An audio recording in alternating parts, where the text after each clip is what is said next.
Alright, we're back at this fucking faggot homobile. Fucking fag. Back with him. Sorry I've been gone for so long. The cameraman's I've been working or lazy or sleeping or drinking or fucking the car. Like this, you know. Gotta get that one motion. Look at that, shaking the whole car just like your fucking mom.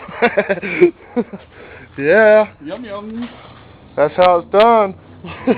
Well, this morning we're gonna take a look. We're gonna go over what we're gonna need to look at in here, what we're gonna need to do to it, how we're gonna need to separate it, and a little bit of the procedure to tell you guys about what we're gonna be doing in case you need to do it yourselves, and we're gonna be jackasses the whole way. Now we know it looks like shit, but that's because it's a Ford, so don't worry. And it's pretty dusty. When I parked this thing, it was knocking bad. Now, it was still ran fine, still drove fine, it was just knocking really bad, and it was getting worse. So I'm pretty sure it's just the lower bearings, because at a certain point, there and there, that right there is all loose. And I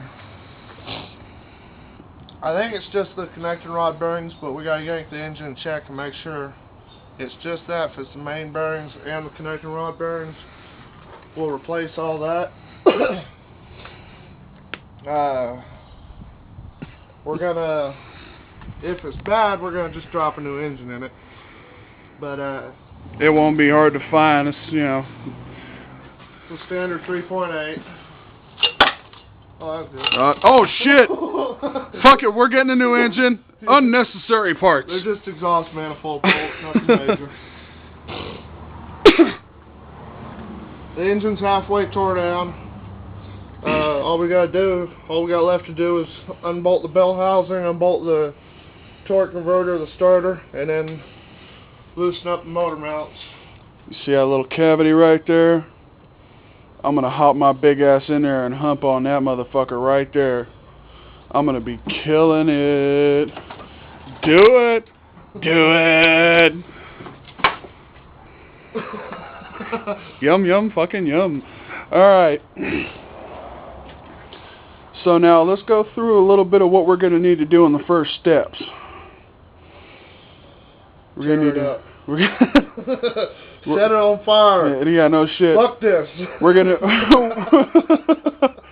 We're going to need to first of all continue taking off the rest of the exhaust. Now the exhaust manifolds are already unhooked, but I haven't unbolted them from the rest of the exhaust where the donuts and shit is. Oh, not the donuts. The what you'd consider collectors on the headers. I don't know what the hell them things are called. So what we're going to need to do is we're going to need to turn this around so that we got it inside the garage near our workbench in the front. And we're going to put it up on ramps because we're going to have one above and one below when we're doing this. Or at least it'll be a good idea. We're going to leave transmission in so we don't have to dick with that.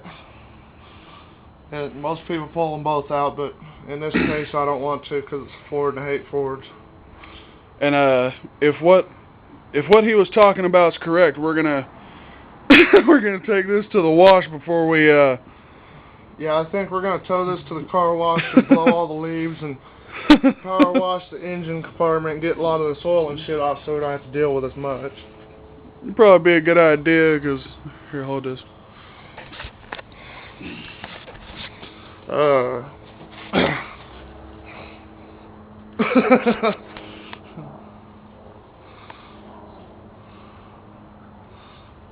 Yeah.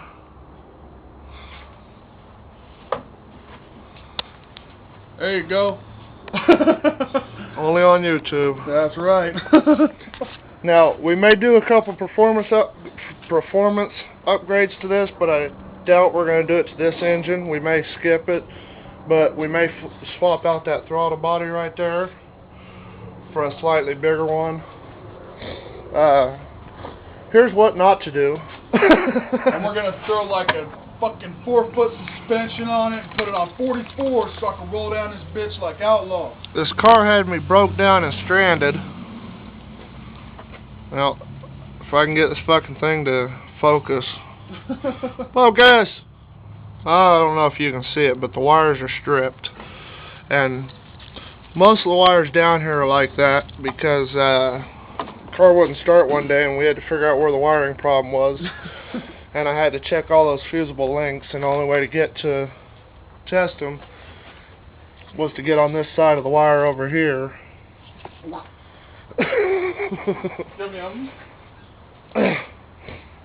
The car's in good condition overall. It's got new brakes since I drove it until the brake rotor snapped. Yeah, I don't know what the deal with these handles are. They're kind of jacked up, but if you push down on one side and pull up, they open. Now, it's a little messy in here right now, but it's not too bad. No, I know you can't see much, but it's got a nice, deep red interior, which I actually like. I usually go for blue, but it's a nice interior for me. It's an all-digital dash. And the power steering on this is much like the power steering on our father's Impala. It's a pinky drive. Yeah. Yeah. And if he wants to take the camera, I will. We'll see if we can get a picture of this. And I need to get some oil in this thing. Get the oil pump cycling. It's been sitting for a while. And don't forget about this beast. We're gonna get this up again. Now, if I can find fucking keys to this homo-mobile.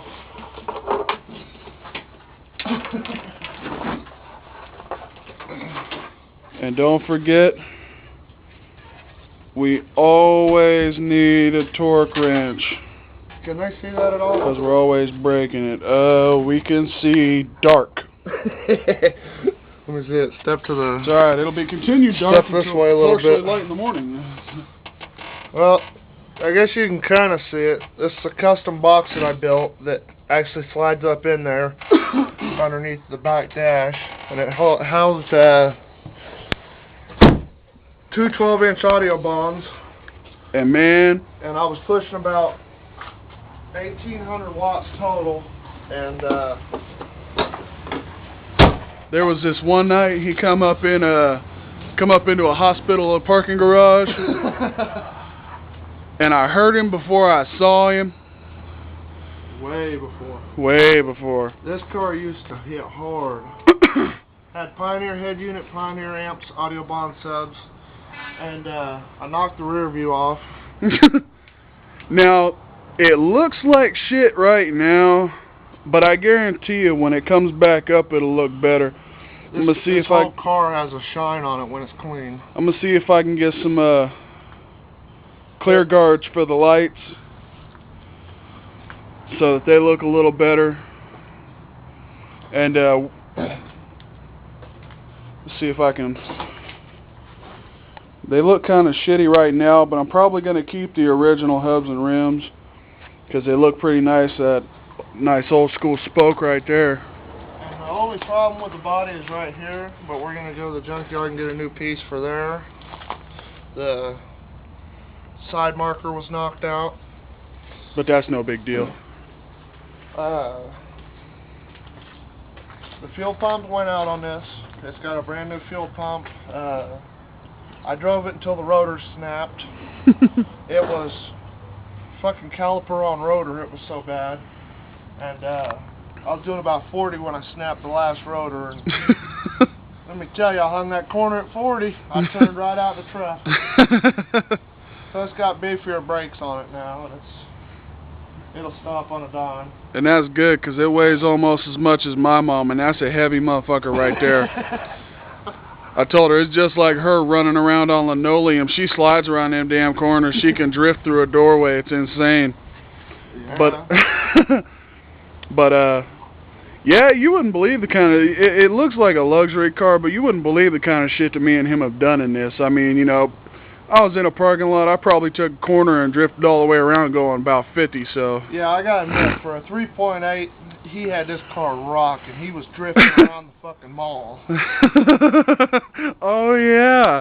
Yeah. He decided he wanted to have some fun and was drifting around in the mall parking lot for about 30 minutes straight and ate the tires up. Hey, there ain't nothing wrong with that. They were going to pop anyway. I know. My old lady runs over a curb and fucks up all the tires or gets... If she puts this one on a stop sign, I'm going to kill her. So, We're at 10. Take it easy. Click it. See you later.